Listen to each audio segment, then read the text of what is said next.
El premi al millor disc de jazz és per Ivia, una gravació que barreja jazz i música tradicional basca, realitzada pel quartet del saxofonista Gorka Benítez, amb col·laboració amb Sustraen Ahotsa, cor dirigit per Miguel Ceberio.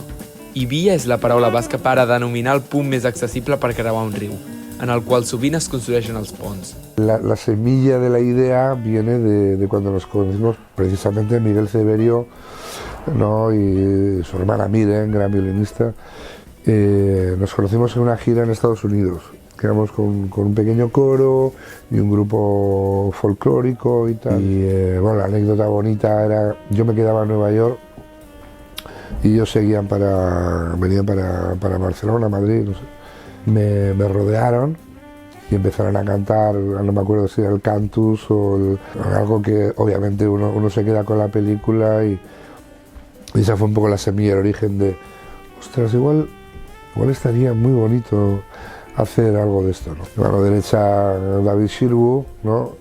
Luego está el contrabajo Masatoshi Kamaguchi, David Soler, gran amigo y pedazo músico, y muy auténticos, muy originales, una talla muy alta de música, ¿no? Estoy muy contento y muy agradecido.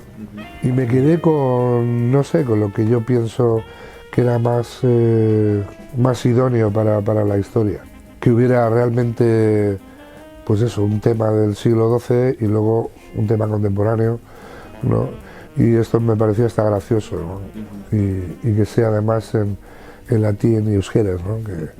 Que tiene su puntazo. Como bien sabéis, o sea, el tema de sacar un disco a través de una discográfica, una editorial, pues cada vez va siendo más difícil.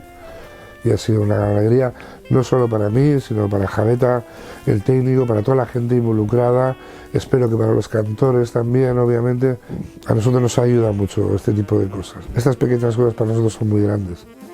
Ivia està produït per la discogràfica A Flor de Tiempo, de l'icònic Paco Ibáñez, amic d'en Gorka, que l'acompanya habitualment amb el saxo. En Gorka li va ensenyar el material que havien gravat i en Paco Ibáñez es va enamorar de la idea i va voler apostar pel projecte.